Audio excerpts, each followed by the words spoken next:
Property విషయంలో confusion గా ఉన్నారా? గేటెడ్ కమ్యూనిటీలో ఫ్లాట్ తీసుకోవాలా లేదా విల్లా తీసుకోవాలా? మన పిల్లల భవిష్యత్ కోసం ఓపెన్ ఫ్లాట్ తీసుకోవాలా? మన హైదరాబాద్ లో ఏ లొకేషన్ లో కొంటే మంచి అప్రిసియేషన్ వస్తుంది? మరి నమ్మకమైన ప్రాపర్టీ కొనాలంటే నమ్మకమైన గైడ్ కావాలి కదా. ప్రాపర్టీ అడ్వైజర్ కోసం సంప్రదించండి వరాహస్వామి ప్రాపర్టీ గూగులర్. కాంటాక్ట్ 7207218485. ఓం మహాగణాధిపతయే నమః. ఓం గురుభ్యో నమః. ఓం శ్రీమాత్రే నమః.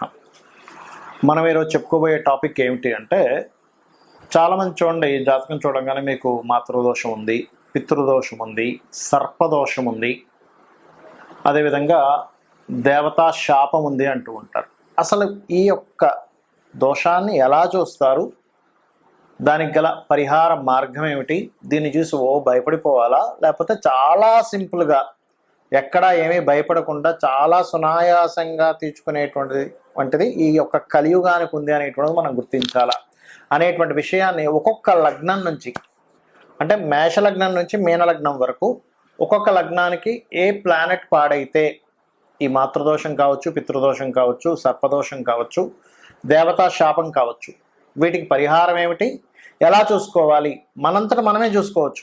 ఎక్కడికో వెళ్ళి వాళ్ళు ఏదో మిస్టేక్ చెప్పారు, మనం తర్వాత మళ్ళీ అది లేదని తెలిసింది, తర్వాత ఉందని తెలిసింది, ఇవన్నీ కన్ఫ్యూజన్స్ లేకుండా మీ యొక్క కన్ఫ్యూజన్స్ అన్నిటినీ క్లియర్ చేయడానికి వీడియో చేస్తున్నాను.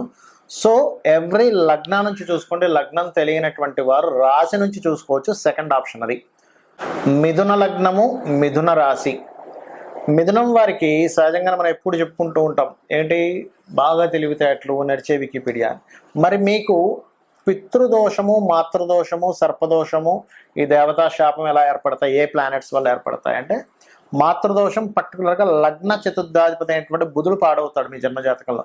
మెర్క్యూరీ పాడయ్యాడు. అయితే ఇక్కడ మాతృదోషంలో రెండు విషయాలు బాగా గమనించుకోవాలి. మెర్క్యూరీ ప్లస్ మూన్ కూడా పాడయ్యాడు. మూన్ ఎక్కువ పాడయ్యాడు, మాతృదోషం ఎక్కువగా ఉంటుంది. మెర్క్యూరీ మాత్రమే పాడయ్యాడు, మూన్ పాడవలేదు. మాతృదోషం ఎలా ఇస్తుందంటే ఇక్కడ చదువు రూపంలో ఇస్తుందండి.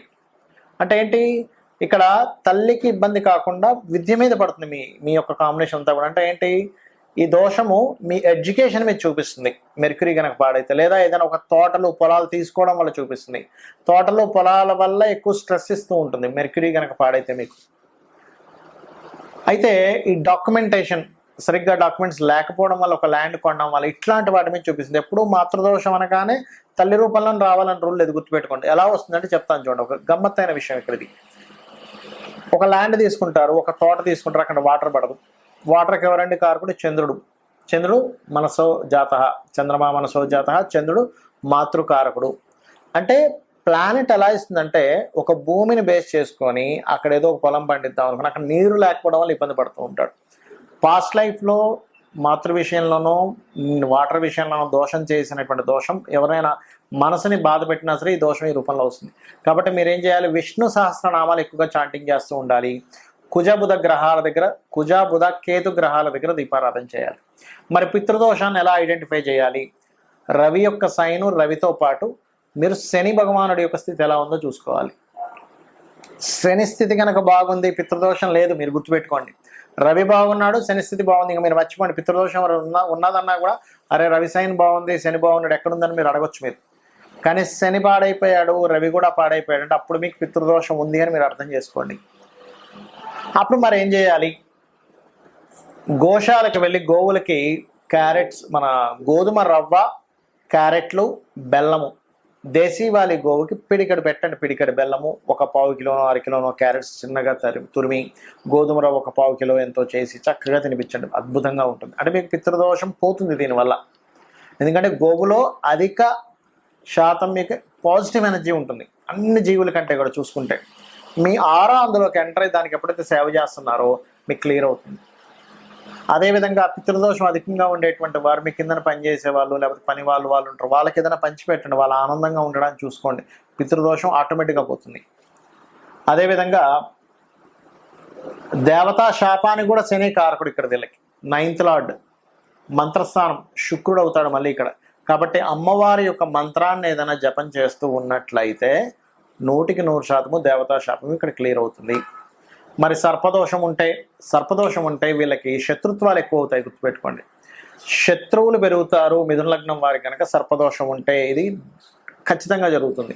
మరి అలాగా సూర్య భగవాను చూస్తూ ఓం మిత్రాయ నమః అనే నామస్మరణ చేయండి, అన్ని విధాలా మీకు బాగుంటుంది. చాలామందికి వాళ్ళ జన్మజాతకం తెలియదు, కానీ సిమ్టమ్స్ వాళ్ళ లైఫ్లో కొన్ని సిమ్టమ్స్ని బట్టి నాకు ఈ మాతృదోషం ఉంది పితృదోషం ఉంది అని కనిపెట్టచ్చు. అది ఎలాగా అంటే, ఉదాహరణకి మీకు మాతృదోషం ఉంది అని మీరు ఐడెంటిఫై చేయాలి, కానీ జాతకం లేదు, చిన్నప్పుడు రాయలేదు, రాసినా ఎక్కడో మిస్ అయింది. అప్పుడు తెలిసేది ఎలాగా అంటే, ఒకటి మాతృదోషం ఉన్నటువంటి వారికి మెంటల్లీ బాగా ఇబ్బంది పడుతూ ఉంటారు వాళ్ళు. అంటే ప్రతి చిన్న విషయానికి ఇబ్బంది పడిపోతూ ఉంటారు ప్రతిసారి. ఎందుకు? చంద్రమా మనసో జాతః అనేటువంటిది ఉంది మనకి శాస్త్రం, మన వేదాల్లో ఉంది. అంటే చంద్రుడు మనసుని రూల్ చేస్తుంటాడు, మనసుకి కారకుడు చంద్రుడు. వాళ్ళ జన్మజాతకంలో చంద్రుడు కనుక పాడయ్యాడంటే వాళ్ళ మానసిక స్థితి సరిగ్గా బాగోదు. మీ మానసిక స్థితి సరిగ్గా లేదు, లేదా మీ తల్లిగారు బాగా ఇబ్బంది పడుతున్నారు, తల్లిగారితో మీకు రిలేషన్స్ పాడయ్యాయి, తల్లి తరపు బంధువులతో కూడా మీకు అస్సలు బాగాలేదు, మీరు ఎంత తల్లిగారికి చేస్తున్నా తల్లిగారితో మీకు వ్యతిరేకత వస్తుంది, మిగతా పిల్లలందరితో బాగుంటున్నారు, తల్లిగారితో మీకు వ్యతిరేకత వస్తుంది. అంటే దీని అర్థం ఏమిటంటే, మీరు పాస్ట్ లైఫ్లో తల్లిగారికి సంబంధించినటువంటిది ఏదో దోషం చేశారు. అంటే తల్లి చక్కగా చూసుకుంటున్నా, తల్లిని ఏదో ఇవాళ రేపు మనం వీడియోలో చూస్తూ ఉంటాం, తల్లిని కొట్టినటువంటి కొడుకు వీడింత దుర్మార్గుడా అని చెప్పి యూట్యూబ్లో వస్తూ ఉంటుంది. అంటే ఏమిటి? వాడికి తెలియకుండా అజ్ఞానంలో పనిచేశాడు పాస్ట్ లైఫ్లో. నెక్స్ట్ జన్మలో సొంత తల్లితో వ్యతిరేకత ఎదుర్కొంటూ ఉంటాడు. దాన్ని మాతృదోషము అంటారు. అలాంటప్పుడు ఏం చేయాలి? ఈ జన్మలో కూడా దాని ఎఫెక్ట్ వస్తూ ఉంటుంది. అలాంటప్పుడు నేను పాస్ట్ లైఫ్లో చేసుకున్న కర్మ ఇది అని అర్థం చేసుకొని తల్లికి నమస్కారం చేసుకోవడం ముందుగా నేర్చుకోండి. మరి పితృదోషం అయితే, ఈ తల్లికి సంబంధించిన దోషం మాతృదోషం ఉన్నప్పుడు అన్నదానాలు ఎక్కువగా చేయండి, నదీ స్నానాలు ఎక్కువగా చేయండి. అదేవిధంగా ఎండాకాలం వచ్చినప్పుడు మనకి చలివేంద్రాలు పెడుతూ ఉంటారు, అటువంటివి ఎక్కువగా చేయండి. గోవుల్ని చక్కగా మీరు స్నానం చేయించండి, గోవులకి నీళ్లు పెట్టండి, పక్షులకు నీళ్లు పెట్టండి. ఇవన్నీ కూడా మాతృదోషాన్ని తొలగిస్తుంది. ఇంట్లో 1 డ్రాప్ కూడా వాటర్ వేస్ట్ అవ్వని ఇవ్వకండి. వాటర్ ఎంత సేవ్ చేస్తే మాతృదోషం, ఎందుకంటే ప్రకృతితో సంబంధం ఉంటుంది. మన దోషాలు మన యోగాలన్నీ కూడా నేచర్తో సంబంధం కలిగి ఉంటుంది, గుర్తుపెట్టుకోండి. మరి పితృదోషం వస్తే ఎటువంటి సిమ్టమ్స్ ఉంటాయి? తండ్రి గారు బాధ్యత లేకుండా ఉండేటువంటి ఒక తండ్రి, లేదా తండ్రి చిన్న వయసులోనే చనిపోవడం, ముఖ్యంగా సింహరాశి పాడవుతుంది వాళ్ళకి. అంటే సింహరాశిలో పాపగ్రహాలు ఉంటాయి. ఆ పితృదోషం ఎప్పుడు పోతుందంటే, వారికి స్త్రీ సంతానం కలిగితే పితృదోషం పోతుందండి. ఇది ఒక అద్భుతమైన ఇది. స్త్రీ సంతానం కలిగింది, వీళ్ళు ఎప్పుడైతే కన్యాదానం చేసేటువంటి యోగ్యత పొందుతారో, ఎందుకంటే కన్యాదానం వల్ల పితృదోషం పోతుంది. మరి సరే, స్త్రీ సంతానం కలగలేదు, పురుష సంతానమే కలిగింది, కానీ తండ్రితో ఎటువంటిది మీరు అనుభవించలేదు. అంటే చిన్నప్పటి నుంచి కూడా తండ్రి బాధ్యత లేకుండా తిరిగారు, మీరే ఇల్లు చూసుకోవాల్సి వచ్చింది, లేదా తండ్రి ఎర్లీగా డెత్ అవుతారు కొంతమందికి, దురదృష్టవశాత్తు. పాపం చాలా ఘోరమైనటువంటి విషయం. అలాగే మరొక విషయం ఏంటంటే, తండ్రితో విభేదాలు ఉంటాయి కొంతమందికి. అది సర్వసాధారణంగా మీనలగ్నంలో జన్మించేటువంటి వారికి ఎక్కువగా ఉంటుంది, లేదా రవి పాడైనా కూడా ఉంటుంది. అదేవిధంగా పితృదోషంలో తండ్రితో మాత్రమే కాకుండా మీ యొక్క పూర్వీకులు ఉంటారు, తాతలు ముత్తాతలు, వాళ్ళ నుంచి వచ్చేటువంటి బ్లెస్సింగ్స్ ఆగిపోతాయి. మనకి శాస్త్రాల్లో ఒకటే అమ్మవారు 2 రకాలుగా ఉంటుంది. ఎలాగా? మాతృ సంబంధించిన దాంట్లోనే ఉంటుంది, పితృ సంబంధించిన దాంట్లోని. అది తల్లిదండ్రుల ద్వారా ఇచ్చేటువంటిది తానే ఇస్తుంది. దేవతా సంబంధించిన అనుగ్రహము మరియు పితృదేవతా సంబంధించిన అనుగ్రహాన్ని ఇచ్చేటువంటిది కూడా అమ్మవారే అని చెప్పబడింది శాస్త్రంలో. కాబట్టి ఏమిటి? మీకు పితృదేవతా సంబంధంగా వచ్చేటువంటి అనుగ్రహం ఏదైతే ఉందో ఆగిపోయింది ఇక్కడ మీకు. అప్పుడు ఏం చేయాలి? సూర్య నమస్కారాలు ఎక్కువగా చేయాలి, ఆదిత్య హృదయ పఠనం చేయాలి, సూర్యుడికి అర్ఘ్యం వదులుతూ ఉండాలి. అప్పుడు కానీ మీకు పితృదోషం పోదు. అదేవిధంగా మీరు శని రాహు గ్రహాల దగ్గర దీపారాధన చేయాలి. ఇక సర్పదోషం మీకు వీలైతే గనక, మీకు సర్పదోషం ఉందని అసలు ఎట్లా తెలుస్తుంది? మీకు లైఫ్లో చాలా అప్ అండ్ డౌన్స్ వస్తాయండి. పుట్టినప్పటి నుంచి పుట్టగానే అనారోగ్యం, సరే అక్కడ అయిపోయింది లైఫ్. చదువు దగ్గరికి వెళ్ళేసరికి చదువులో సరిగ్గా శ్రద్ధలు పెట్టలేకపోవడము, చదువు సరిగ్గా లేకపోవడం, ఇట్లాంటివన్నీ జరుగుతూ ఉంటాయి, సరే అక్కడ అయిపోయింది. ఉద్యోగం దగ్గరికి వచ్చేసరికి సెటిల్మెంట్ సరిగ్గా లేదు, అక్కడ అయింది. వివాహం చేసుకుందాం అనుకునేసరికి సరైనటువంటి భర్త లేదా సరైన భార్య రాలేదు అతనికి, ఆమెకు కావచ్చు అతనికి కావచ్చు. ఇన్ని అప్ అండ్ డౌన్స్ ఉంటాయి. ఎందుకు? సర్పములా వెంటాడుతుంది ఎప్పుడు ఏదో ఒక భయం. అమ్మో, ఇప్పుడు నేను వివాహం చేసుకుంటే ఎలాంటి వాళ్ళు వస్తారు, నా లైఫ్లో నేను ఇలాంటి ఇబ్బంది చూశాను, ఇప్పుడు ఎలాంటి పార్ట్నర్ వస్తారు, ఈ భయం మిమ్మల్ని వెంటాడుతుంది. బికాజ్ ఆఫ్ సర్పం కదా. మరి దీనికి ఏమిటి? భయపడుతూ కూర్చోవాలా? ఏమీ భయపడకండి. సింపుల్ అంటే సింపుల్. ఎలాగా?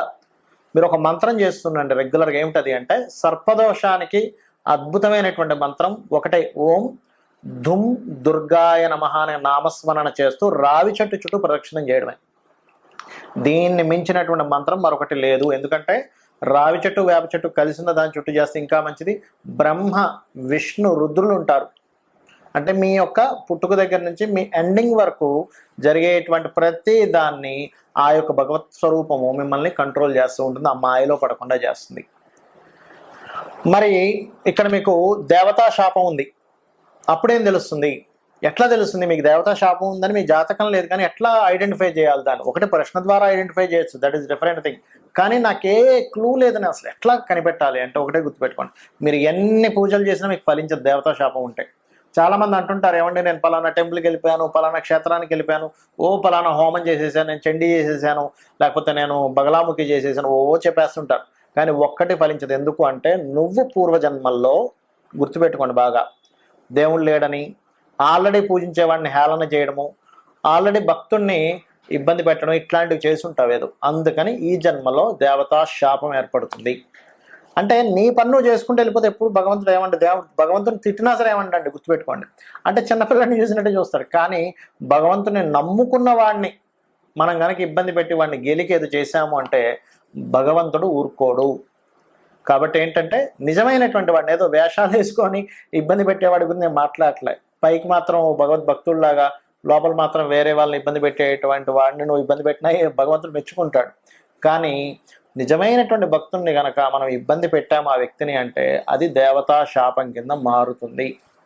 అప్పుడు ఏం చేయాలంటే ఓం హరనేత్రాగ్ని సందగ్ధ కామ సంజీవనౌషధి అనే నామం ఉంటుంది. అది రెగ్యులర్గా చాంటింగ్ చేసుకుంటే కానీ, మీరు ఇప్పుడు నిత్య దేవతారాధన ఇంట్లో చేస్తున్నా, టెంపుల్స్కి వెళ్తున్నా, అప్పుడు మీకు అది ఫలించదు. అంటే ఏంటి? ఇవి ఫలించాలంటే ఈ మంత్రం చేసుకోవాలి. ఇది చేసుకోకుండా మీరు ఎన్ని టెంపుల్స్కి వెళ్ళినా ఏం చేసినా ఫలించదు. దీన్నే దేవతా శాపం అంటారు. దేవతా శాపము చాలా అంటే చాలా జాగ్రత్తగా దాన్ని క్లియర్ చేసుకోవాలి, ఈ మంత్రం చేసుకొని. ఎందుకంటే అసలు దేవతా శాపం ఉన్న వాళ్ళకి మరొక రోగం కూడా వస్తుంటుందండి. ఏమిటంటే ఆటో ఇమ్యూనిటీ డిజార్డర్ అంటారు. మీకు తెలిసే ఉంటుంది. అంటే మీ ఇమ్యూనిటీయే మీ మీద దాడి చేస్తుంది. మిమ్మల్ని కాపాడాల్సినటువంటిది మిమ్మల్ని దాడి చేస్తుంది. అంటే ఏమిటి? మనల్ని కాపాడాల్సిన భగవంతుడే మనకి సహకారం చేయకుండా ఉంటారు. దాన్ని ఆటో ఇమ్యూనిటీ డిజార్డర్ అంటారు. అది అవుతుంది. ముఖ్యంగా ఈ దేవతా శాపంలో జూపిటర్ పాడైపోతాడు చాలా కేసెస్లో. జూపిటర్ ఎప్పుడైనా పాడేయంటే, జూపిటర్ అంటే ఏమిటి? గురుత్వాకర శక్తి. మనకు చూడండి, భూమి మీదకి ఏదైనా ఒక శకలం వస్తుందంటే గురువు తన వైపు లాగేసుకుంటాడు, ఈ భూమిని కాపాడేటువంటి దాంట్లో అలా ఉంటుంది. కాబట్టి ఇవి చేసుకోండి. లలిత అమ్మవారి యొక్క నామస్మరణ చేయండి. నాకు ఇవేమీ తెలియవు, లలిత అమ్మవారిని నమ్ముకోండి. ఉదయం సాయంత్రం లలిత అమ్మవారి యొక్క స్తోత్ర పఠనం చేసుకోండి. అమ్మ నాకు ఇవేమీ తెలియవు, పాపము పుణ్యము ఇవేమీ నాకు తెలియవు, నేను ఏదో అజ్ఞానం ఏదో చేస్తుంటాను, కానీ నా జన్మ ఇప్పుడు నేను మారడానికి నీ పాదాలు పట్టుకున్నాను, నేను నిన్నే నమ్ముకుంటున్నా, నువ్వు తప్ప నాకు మరొక ఇది లేదనుకోని మీ పని మీరు ధర్మంగా చేసుకుంటూ పోండి. ఖచ్చితంగా మీరు విజయాన్ని పొందుతారు. శ్రీమాత్రే నమః.